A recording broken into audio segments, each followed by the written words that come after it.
Irmãos, vamos dar continuidade. O primeiro tópico. Para haver unidade é preciso humildade. A humildade é uma virtude imprescindível para o fortalecimento da comunhão cristã. Espera-se que os crentes sejam humildes, não somente diante de Deus, mas também entre eles. É uma necessidade, irmãos. O apóstolo frisa, claramente ali para os irmãos em Éfeso acerca, da unidade, que é a igreja de Cristo estabelecida, através do sangue de Cristo na cruz do Calvário. A unidade, então é preciso termos, humildades não somente diante de Deus, mas também entre eles, que são os nossos semelhantes, os nossos irmãos em Cristo Jesus. Primeiro subtópico: o modo digno de viver, do viver cristão. A conduta geral do crente é o destaque dessa seção da carta. O apelo apostólico é para que os crentes andem de modo digno da vocação. Ou seja, a nossa conduta diária deve corresponder à chamada recebida para ser um membro do corpo de Cristo, a igreja. Isso pressupõe que o andar do cristão está diretamente relacionado com o nível da unidade que ele tem com Deus e com os irmãos. Nesse sentido, a fim de desenvolver essa unidade, o apóstolo Paulo apresenta 3 virtudes essenciais: a humildade, a mansidão e a longanimidade. Está lá no versículo 2 do capítulo 4, que diz: com toda a humildade e mansidão, com longanimidade, suportando-vos vós uns aos outros em amor. Então é uma necessidade. Aqui deixa bem claro esse primeiro subtópico da seguinte maneira: a fim de desenvolver essa unidade, o apóstolo Paulo apresenta 3 virtudes essenciais: a humildade, a mansidão e a longanimidade. Então fica bem claro, irmão, acerca, desses 3 itens que são a essência, para que a igreja caminhe de mão dadas, para que a igreja, cresça na graça e no poder e no conhecimento, da parte de Deus. É preciso termos, em primeiro lugar, união. Quando fala unidade, é união. E também sermos humildes, mansos e também longânimo. Louvado seja o nome do Senhor. Subtópico 2. A humildade. Para os povos pagãos, a humildade não era uma virtude. Pelo contrário, era considerada uma atitude negativa, fraqueza de caráter e falta de amor próprio. Na vida de Cristo é que a humildade aparece como virtude, pois ele não teve por usurpação ser igual a Deus, mas aniquilou-se a si mesmo, tomando forma, de servo. Está lá em Filipenses capítulo 2, versos 6 e 7.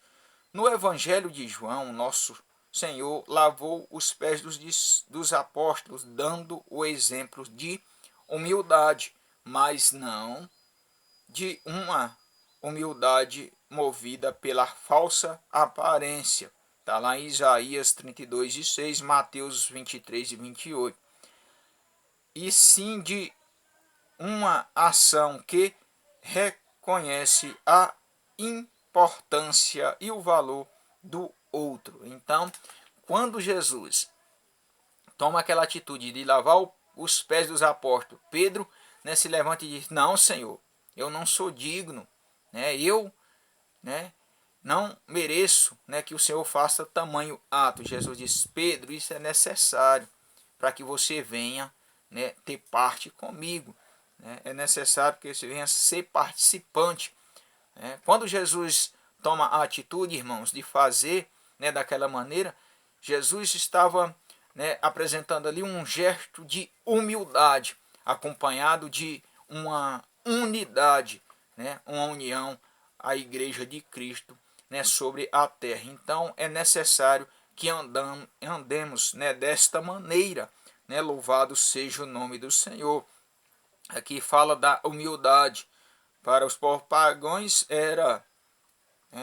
não era uma virtude, pelo contrário, era considerada uma atitude negativa, né, como eles entendiam que era fraqueza de caráter e falta de amor próprio. Mas vem Jesus quebrando protocolos, irmãos, e ali vence, né, tudo aquilo que para muitos eram negativos. Jesus veio, né, para estabelecer, né, uma igreja limpa, uma igreja pura, uma igreja unida, lavada, remida no sangue, né, do Cordeiro. E para que esta igreja, né, tenha êxito, para que essa igreja continue, né, a crescer, como já falei anteriormente, na graça e na misericórdia de Deus, é necessário sermos humildes, é necessário sermos, aleluia, louvado seja o nome do Senhor, mansos e também longânimos.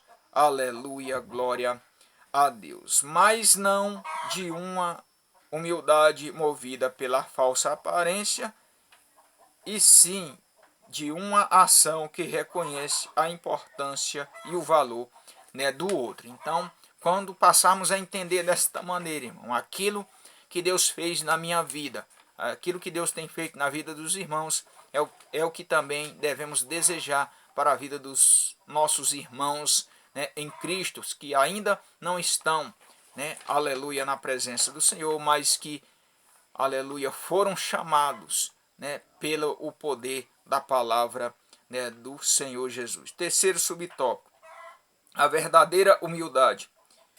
O que fica claro em Jesus e no ensino do apóstolo Paulo é que a pessoa humilde expressa a modéstia em oposição ao orgulho e à arrogância. Trata-se de uma postura que favorece o bem da coletividade no lugar egoísmo, do egoísmo. Assim, a verdadeira humildade coopera para a harmonia nos relacionamentos e promove a unidade no corpo de Cristo, que é, irmãos, a igreja, né, estabelecida por Deus na terra. Entretanto, é importante ressaltar que esta e as demais virtudes são produzidas pelo Espírito Santo que habita no crente.